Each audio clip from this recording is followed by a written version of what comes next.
If you're watching this right now and you haven't hit the like button, Billy, get on it. Bug your brother. Tell him to do the same. It's time for 3 studs and 1 dud. Man, we talked about it multiple times on Wednesday's show. Bo Bichette, consistently one of the duds. I went back through the records. He's been one of the 3 3 studs. I think 5 out of the 6 weeks that we've done this, or I guess 4 out of 5, because this is week 6. It's the week. And I think the time he didn't, he got an honorable mention. I think so. So we totally jinxed him. Yes. Still an honorable mention for this week. Unfortunately, right up until the final out of the Phillies series, probably would have been a stud this week. Mm-hmm. Tough to ignore that throwing error. Tough to ignore in extra a loss innings. that hangs on his shoulders. Yes. I mean, is it a team effort? Is that loss entirely on him? No, it's not entirely on him, but that's also like the worst possible time for Bo Bichette to show up. Yes. So, stud number 3 this week. Let's get right to it. Stud number 3, Kevin Kiermaier. Believe Love it or to not, hear that. he hit 400 this week. So, pretty good out of Kevin Kiermaier. 6 for 15 he went with a home run, 4 RBIs. More walks than strikeouts. It was a 2-1 on that regard. Had a stolen base as well. And an OPS of 1.204 for Kevin Kiermaier. Wow. So, very nice there. I think Bo Bichette, if he doesn't make that throwing error, probably leapfrogs him. Anyways. Stud number 2, Erik Swanson. Yeah. 3 games this week, 0 earned runs, 4 strikeouts versus 1 walk from Erik Swanson. I don't want to talk too much on this until the end, because we're going to bring up the bullpen when we talk Tim Mayza. But Erik Swanson might be my most trusted arm in the bullpen. Yeah, I think he has definitely moved up the pecking order. I don't think he's going to knock Jordan Romano off of the closing role in John Schneider's mind, but he definitely has solidified himself as that go-to 8th inning guy. And I hate to just rewind quickly here. I was searching this out for Kevin Kiermaier, but he's rocking a 121 weighted runs created plus after 100 plate appearances. He already has 6 defensive run saves and 3 outs above average and 251 innings played in center field. Or 25.1 innings played in center field. But still, incredible stuff. The guy is been everything that we were hoping to be defensively, and the offense is sure. I was just gonna say the fact he's contributing with the bat too, bonus, baby. Yeah, absolutely. All right, Erik Swanson, go ahead. I want to guess your top stud, but I'm not even done with Erik Swanson yet. Yes, we're not done with Erik Swanson. Come on, man. Erik Swanson deserves to bask in the studum. Let him bask. The studliness. I just wanted to say, I know he's not taking the closing duties from Jordan Romano. Jordan Romano, 3 outings, 3.38 for an ERA, whip of 1.5. Yikes. It was pointed out to me, and I thought this was such a great point, is that as the closer, I mean, ERA isn't the best evaluator metric for bullpen pieces anyways, but his numbers sure get saved by the fact that when he blows a save, the game's just over, right? Like, he can walk the bases loaded, that go-ahead run comes home, and it's one just run like counts. It's game over. 1 run counts. Whereas a 7th inning guy gets the hook, he's still on. He's still responsible for those 3 runners that are on base behind him, right? I don't know. It's just an interesting thing someone from the comments section pointed out. Jordan Romano, the closing job is his for sure. Mm-hmm. I could see him losing it this season. I could see. I mean, if he keeps blowing saves, yeah. Well, I don't want to get too negative here. This is supposed to be Erik Swanson's moment, but he is definitely skyrocketing up my trust chart. Just in terms of when I see him coming in, I have like no concerns. My heartbeat does not increase when Erik Swanson's getting the ball. When Jordan Romano comes in, that's not necessarily the case. Okay, stud number 1, you want to guess it.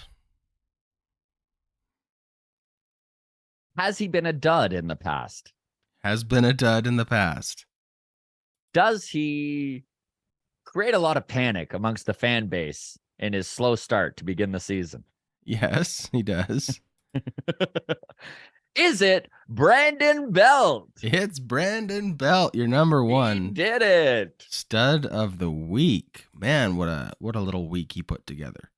So, Brandon Belt, 1.511 OPS this week. Wow. 13 at-bats. Got him 6 hits across those at-bats with an additional 4 walkouts, home run, RBIs. I did it all. Brandon Belt definitely warming up this week. Is he good now? Like, he's... If nothing else, I think he has squashed some of the panic. I think that he has shown why this team went out and got him. I really liked seeing him hitting in that 5-hole, splitting up the righties, just messing with the pitching timing and messing with the pitchers being able to get very dialed in when they can go 6 or 7 righties in a row. And so Brandon Belt did that beautifully. The fact that he was taking his walks, the extra base hits, it was a good week for Mr. Belt, and fingers crossed that it carries on.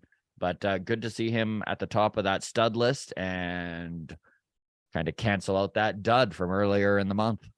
Definitely a stud, Brandon Belt. Honorable mentions, let's just hand them out. Dalton Varsho hit 300 this week. Kudos to him. Nice to see that bat coming alive. Believe it or not, Cavan Biggio, honorable mention this week. Limited showtime, 3 games, only got 7 at-bats, hit 286. Yeah, and you know what? He was called upon last minute when Vladdy's wrist was sore to step in and did so admirably. So good job on Biggio's part there. A little tip of the hat.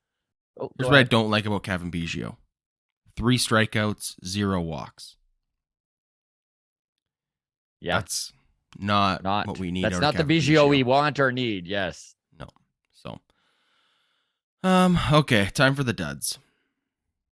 One more little tip of the hat to Tim Meza, who has also been incredibly solid over the last few outings and season in general, which we are going to get to at the end of this episode. But this week he stood out as a potential stud. He didn't quite make the list, but should be showing some love.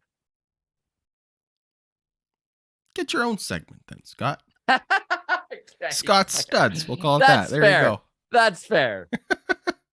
All right. Dud number 1, the one and only dud. Few honorable or dishonorable mentions we can get to. Boy, am I ever out of a rhythm this morning. I had the latest night last night for the stupidest reason, Scott. A Nintendo video game was released last night, and my wife needed to go to the mall for the midnight launch of it. Ooh. We went to the Southgate Center at 9:30 p.m. to line up for this game. Didn't get home till 2. Wow. Yeah. That's when I got home. There was 600 people in front of us. I couldn't believe it. So, did you get the game? Of course we got the game, but we also could have just downloaded it digitally online at 10 p.m. from the comfort of our home. Like, she was so excited. We got to get it. She wanted to play it all night. We were so exhausted from standing in line. We went straight to bed. So dud of the week is my wife for making me do that. No. She's the dishonorable mention this week. The real dud is Santiago Espinal, Scott. Yeah. It's Santiago Espinal. Espinal not hitting well. Not playing good defensively from second base. We're going to get to this because he's the next segment anyways. Yeah. But Santiago Espinal, 0 for 12 this week.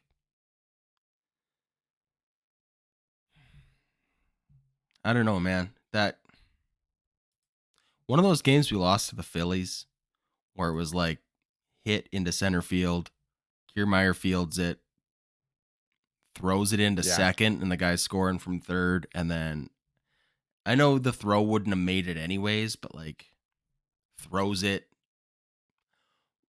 what, I don't know, 8 feet wide of home plate. Like, hey, I agree, and it has stood out. You know what the funny thing is too is that people were ragging on Bo Bichette on that play. Yeah. Like in our comment section. Don't worry, he got a chance to really botch one. But that particular play, I don't know. Oh my God, Espinal. Where to even start? Let's just that's the 3 studs and a dud. Let's get into the Espinal and Biggio problems. Okay.